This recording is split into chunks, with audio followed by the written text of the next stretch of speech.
বালির অন্যান্য ব্লগের থেকে এই ব্লগটা হবে কিন্তু একদমই আলাদা, তাই শুরু থেকে শেষ অবধি কিচ্ছু মিস করলে একদমই চলবে না। সো চলো ব্লগটা এখান থেকেই শুরু করছি। এখন বাজে ভোর 4টে আর আজকের আমাদের ডেস্টিনেশন হচ্ছে Mount বাতুর active volcano sunrise trek.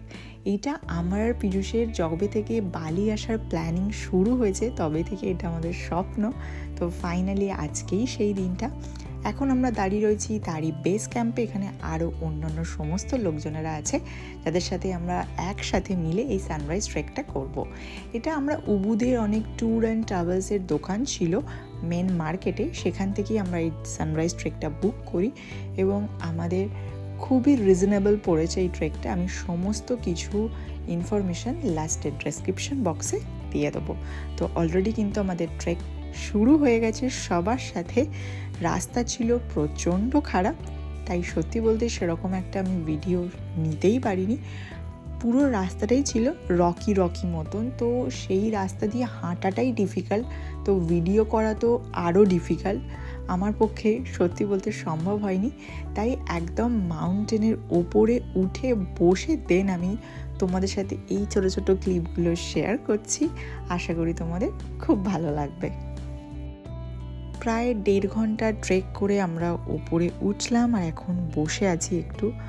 তার আগেই বলে রাখি এই ট্রেকটা কিন্তু একদমই ইজি নয়। আমি অনেক জায়গায় দেখেছিলাম সবাই বলছিল ভীষণ ট্রেকটা ইজি, বাট আমার কাছে একদমই লাগেনি। হয়তো যারা প্রপার ট্রেকিং করে তাদের কাছে ইজি হতে পারে, আমার কাছে একদমই নয়। যাই হোক, সানরাইজ জাস্ট হবে এবার, তার আগেই আকাশটা অপূর্ব সুন্দর লাগছে, তোমরাই জাস্ট দেখো। ঠান্ডা কেমন লাগছে? ঠান্ডা।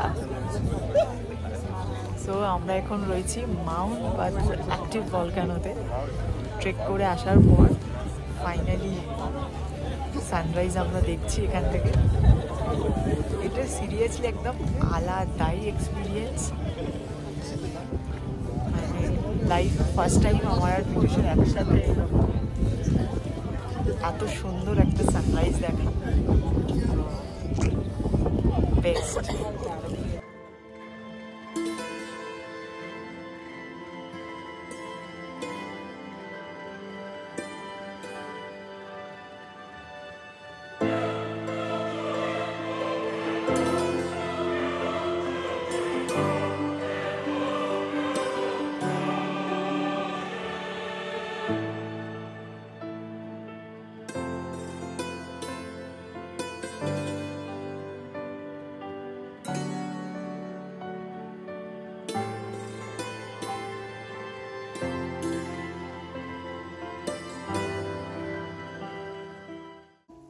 সূর্যি মামা দেখা পাওয়ার সাথে সাথে চারিদিকটা আরও সুন্দর লাগলো।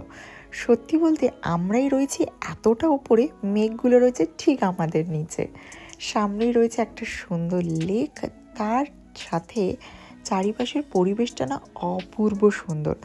ভিউটা সত্যি বলতে ভাষায় প্রকাশ করার মতন নয়, এগুলো নিজের চোখে দেখে সার্থক করার মতনই। যাই হোক, ওই যে ব্ল্যাক স্টোনগুলো দেখছিলে দূরে রয়েছে, ওটাই হচ্ছে লাস্ট ইরাপশানের যে লাভাটা বেরিয়েছিল সেগুলোই ব্ল্যাক স্টোন হয়ে গেছে। এখানে লাস্ট ইরাপশান হয়েছিল 2000 সালে, আর 1924 সাল থেকে আর 2000 সালের মধ্যে প্রায় এখানে 26 বার ইরাপশান হয়েছে। তুই বুঝতেই পারছি কতটা এটা ভয়ানক।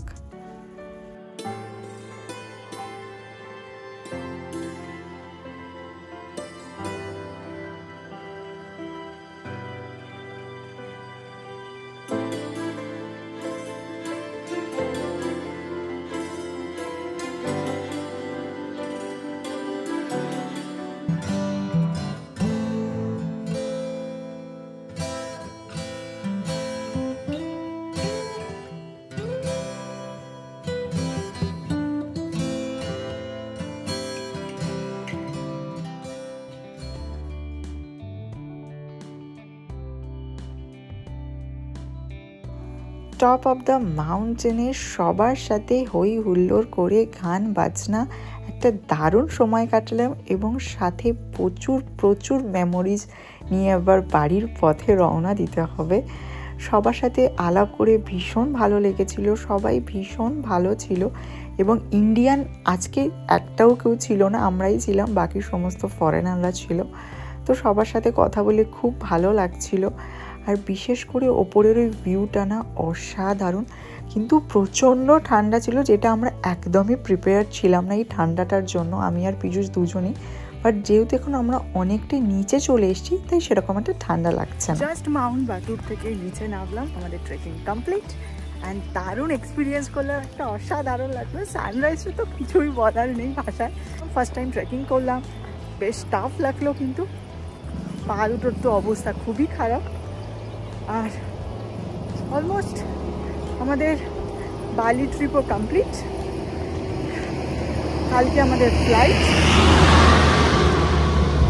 আজকের দিনটা আমরা রিল্যাক্স করবো, রেস্ট করবো। সো চলো। So experience Vipul. This is my friend Adi. He was our guide today, so I think we had a great experience. Yeah. You want to say something to the video? Maybe if you're interested to come to Mount Batur, you can call me to be your guide. Yes. We will put your number. Okay. In the you can put video. my number there. Okay. All right. Okay. আবার আমরা base camp থেকে গাড়ি নিয়ে সোজা চলে এসেছিলাম Ubud হোটেলে।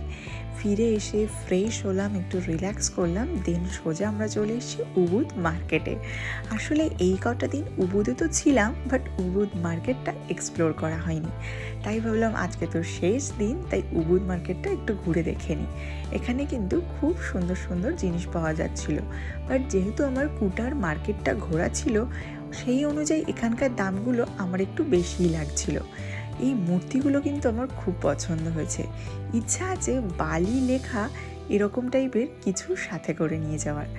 যেটা নিয়ে যাব সেটা তোমাদের সাথে পরে আমি শেয়ার করব।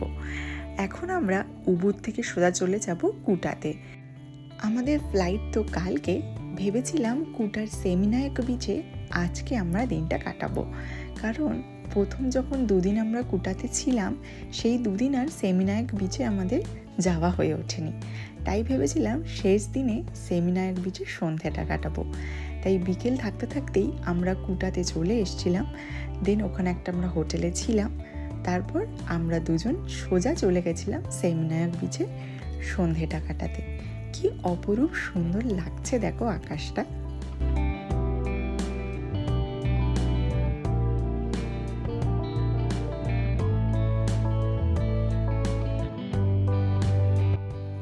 এই ঘুরতে এসে কটা দিন যে কিভাবে কেটে গেল সত্যি বলতে বুঝতেই পারলাম না। যাই হোক, এই বালি ইন্দোনেশিয়া আমার মনের মণিকোঠায় সারা জীবন থেকে যাবে। চারিপাশের পরিবেশ যেমন সুন্দর, এখানকার মানুষজনও খুব ভালো। এত ভালো পরিবেশ, এত ভালো মানুষজন আমি খুব কমই দেখেছি। যাই হোক, আবারও কিন্তু আসার ইচ্ছা রইল এই বালি ইন্দোনেশিয়ায়। জানি না আবার কবে আসতে পারবো, সাথে করে নিয়ে যাচ্ছি প্রচুর ভালো স্মৃতি।